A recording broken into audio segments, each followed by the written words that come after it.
evening, everybody. What's going on? Ian Mike back on to another new episode, season 3, episode 1. We's back in the building. How's everyone's day going? What's going on, guys? I am back for a new season. I know the last time I did an episode was back in June 18th, where I had Jay the Plug. Shout out to Jay there with the fancy questions. If you need fancy, there he is. But I just want to get you know that I'm on live. This is the new me. I want to do something live. Just talk about it in general. This is also something new. I've been doing live. Let me put it backstory. I've been going on live a lot on TikTok, where I'm so used to the point where I'm just talking back and forth to the point where I think it's comfortable to talk on here as well. Now, of course, there's a new atmosphere. There's YouTube, Twitch, Periscope, new things, learning it as we go along. We got a lovely new title here. Welcome to the Vice, because we in South Beach, especially the lovely sign behind me, you on the mic. But if you're just joining in, new person here, so let's get this started. But let me get this straight. What this show is going to be is every Friday I want to do a show where I talk about basketball, football, what's going on, especially since the NBA offseason just happened just now, just like past this Monday. So we're going to discuss that. But every Friday I want to have a new episode with different people, which is going to be very interesting when we get to it. And also on Sundays, I want to do gaming. I think gaming is going to be very interesting for me to do, especially I've been a gamer myself for a while now. Since I play on Nintendo Switch, I played on the Wii before, I played Xbox before. I don't have Xbox or PS4, so don't at me there yet. But I have a Switch, so we'll make things done. We might even play some Roblox. Who knows? But I want to get that out of the way. And also maybe on Tuesdays or Wednesdays, we can get through maybe watching some reaction videos or putting out like NFL content or NBA content and see what we can analyze from each player as we look around. But without further ado, let's start this episode. Here we go. NBA offseason. This has been an interesting NBA offseason, especially after 6 o'clock on August the 2nd. August the 2nd was the most interesting part, especially in the draft with Russell Westbrook going to the LA Lakers, which that was a huge splash for the LA Lakers. But even though Mr. Westbrook and LeBron are going to come at it with the triple-doubles. It's triple-double season in LA. Let's be real. Triple-double season is going to happen in LA. Now, when you're looking at the LA roster, you're looking at Carmelo Anthony, longtime friend of LeBron James, Kendrick Nunn, getting away from the Heat, which I wasn't too surprised since he was looking for a contract, and we just recently signed Kyle Lowry, and I didn't see him staying here for a while, especially we got new pieces, but we'll get to that in a second. I'm just kind of showing little banners here. But the LA Lakers right now, they have an old squad there. I'm telling you, there's an old squad in the NBA right now. The Lakers, I don't know how are they going to win, but let me put it this way. They got LeBron James, Carmelo, Westbrook, Ariza, Howard again, the third string, Westbrook, Nunn, Wayne Ellington, Malik Monk. They're getting everybody in the mother, man. Next thing you know, they're going to get Ben Simmons, all I know. It's crazy. It's so crazy to think that majority of them are like 30 years old, and that's going to be the starting lineup, especially AD going to 29 this season. So it's going to be especially since they are the second top favorites to win the NBA titles. I think that move, the NBA offseason, they won that one. This is talking about winners here, so the Lakers did win that. Now, the only question that I have is how they're going to work with Westbrook, LeBron James, Carmelo, and AD together. So that's going to be the most interesting part, because I think teams are going to run zones. They're going to run zones on each player, because Westbrook doesn't like shooting threes. He likes going to the basket and getting an easy layup or getting the assist. So that's going to be the most interesting part. Another team that noticeable that just went up in the championship odds is the Bulls. The Bulls getting nice moves, getting Lonzo Ball in the trade, and then getting DeMar DeRozan, which I thought he was going to Miami, but DeMar DeRozan, because the Bulls just added much, much better, as for me to say. I think you got Zach LaVine in there, Alex Caruso, everyone's favorite meme of the NBA. Alex Caruso is the most interesting player that came out of the LA Lakers squad and actually get his money worth at 4 years with Chicago, which is going to be very interesting. And now a couple of people are thinking, oh, well, we're going to see a Bulls and Knicks kind of like in the 90s. We'll see about that. I know both teams have gone better, which I'll definitely talk about the Knicks. But let's keep it down a little bit on the Bulls right now. But yes, they're going to be a playoff team, no question about it. Like the Bulls just got much better from the offseason. They're going to be a playoff contender team, no doubt about it. But I think right now we gotta wait and see. It's one of those. But same thing with the Knicks. The Knicks right now they just got Kemba Walker, Evan Fournier, re-signed Derrick Rose. That was a smart move. Re-signed D Rose, especially he was carrying the Knicks behinds off in the playoffs. You really think about Julius Randle getting his contract extension, which he got showing now. He got his contract extension, so he really deserves it now. Can he do it? Can he do it with the New York Knicks? Can the Knicks get back to the '90s Knicks that the Knicks are looking for through this time? That's what the Knicks are looking for. But do I see the Knicks going far? Well, we'll see. We'll see. It's way too early, and free agency is still not done. We're just kind of just getting noticed to the NBA offseason moves, man. The NBA offseason moves is going to be the most interesting part that I have for the Knicks. Now, let's look at some losers right here. The Toronto Raptors. The reason why I had Toronto Raptors in the losers right now, they just got rid of Kyle Lowry, Siakam, and they did get Goran Dragic and Achua, which the Dragon, as from what I saw from the Heat last season, he's a great point guard, but his age is coming towards him, and I don't think how much juice he got left. Maybe like 2 more years into the tank, but other than that, I don't see him doing too much well with Toronto. I think Toronto's more of a rebuild mode at this point. I mean, they just got a piece for Precious Achua, second-year player, had a great appearance in the Olympics with Nigeria, so they got something there for the future to build around. So if Precious Achua can be like from Memphis, then he can be a great player for them. But Toronto really doesn't have like a championship core like they had a few years back.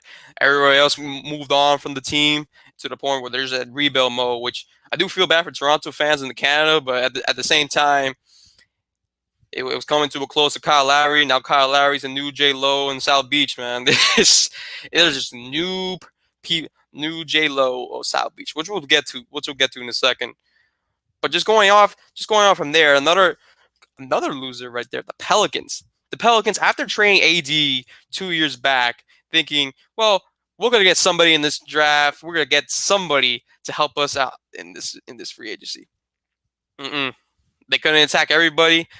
I thought they were gonna keep Lonzo Ball in there with Zion Williams, Brandon Ingram, and they couldn't get it done. And they traded him away for Chicago, which now they're just missing a passer now in the NBA right now. So.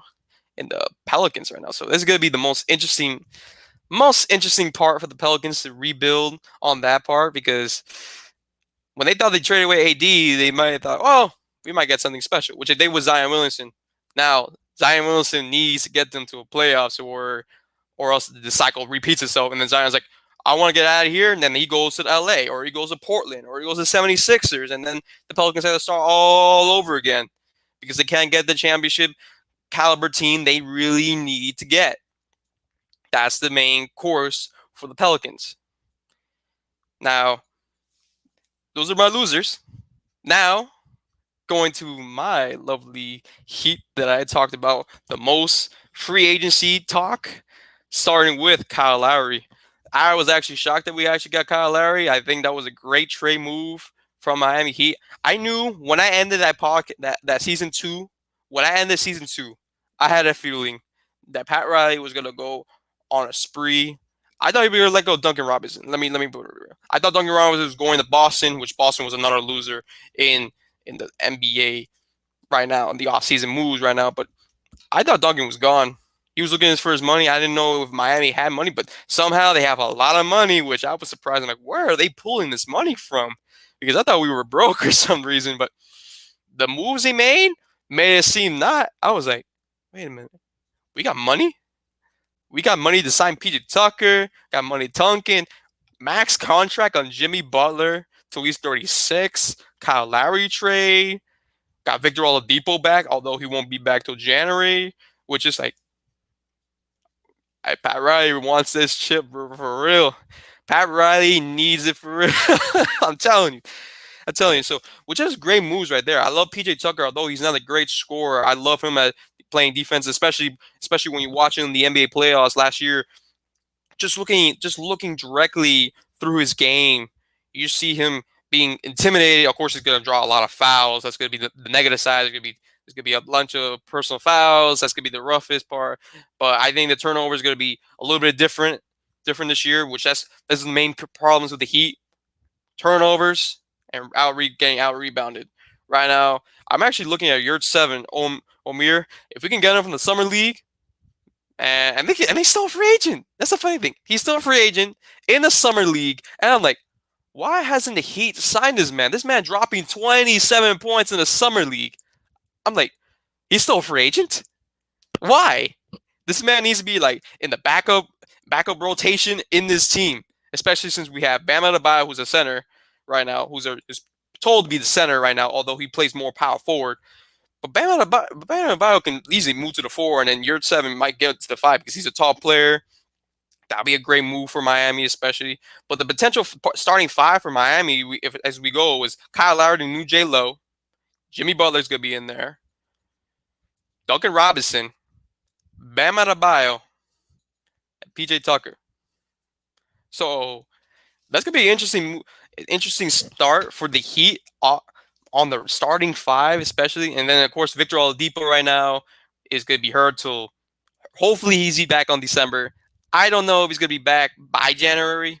We'll see how it goes. He's still going to be out for probably quarter of the season, or maybe even half, depending how much is his progress in the surgery right now. Surgery or the process getting back to the NBA court, which hopefully maybe get some spark going for the Heat, especially with a tough conference right now. The Nets are going to be good.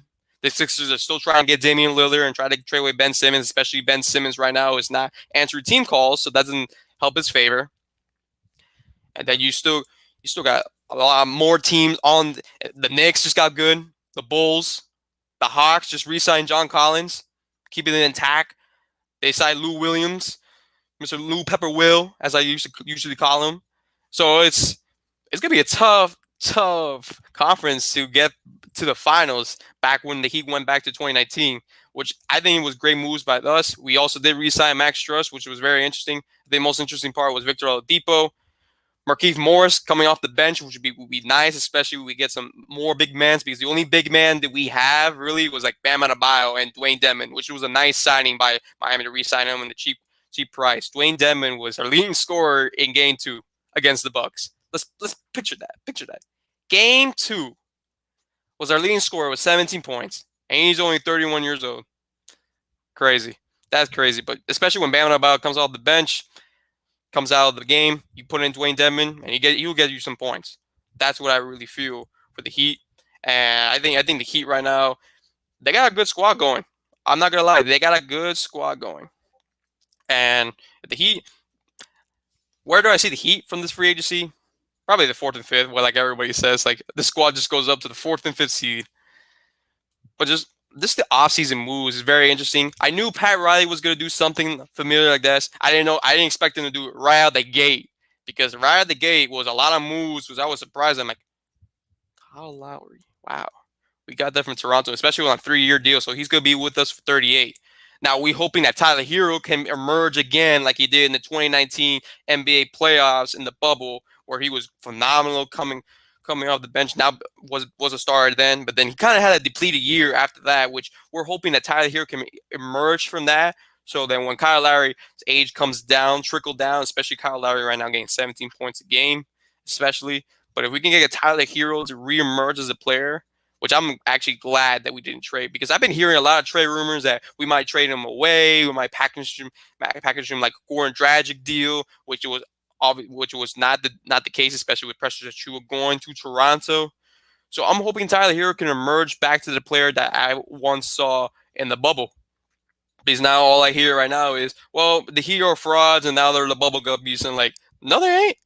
No, they ain't. Game 1 was a really indicated point for the Heat against the Bucks. It's just Middleton shot us in the heart, and it shot me in the heart as well. I was like, no, man, come on. But this NBA offseason has been really back and forth, and that's really what I got for you guys for today. The NBA offseason moves. Of course, the lovely cover that I had here was Russell Westbrook. Just a recap on Westbrook. Hopefully, he does not start doing triple doubles again with LeBron James, because that ain't gonna be a great move. But let me know what you guys think about this NBA offseason moves. I know this is the first episode, first time going live on YouTube, Twitch, and Periscope. Let me know what you guys think. What should I improve more of? But I do know something for this. On Sunday will be game time. Will be game. I'll be playing games, and then playing whichever you guys think. I know I don't have Madden. I don't got 2K. I wish I did, but I don't. But I'll probably play a couple of games on Sunday night, same time as I did today. Something new, something new in the channel, something new, something out of my box, like I am doing right now, like I'm doing right now, and also just kind of reviewing some content, seeing what was great about this wide receiver quarterback right there. But I do appreciate you guys listening to this lovely episode of Welcome to the Vice, E on the Mic, Season 3, Episode 1. I'm pretty sure this is a short episode, short live. Appreciate you guys listening to this episode, and I'll see you next week. And also, by the way, I'm live right now on TikTok, so if you want to come over there, I'm on live on TikTok right now too as well. They're hearing me behind the scenes as right over there as right now. With 17 minutes on the clock. Thank you guys for listening, and I'll see you guys next week. Appreciate it. Peace.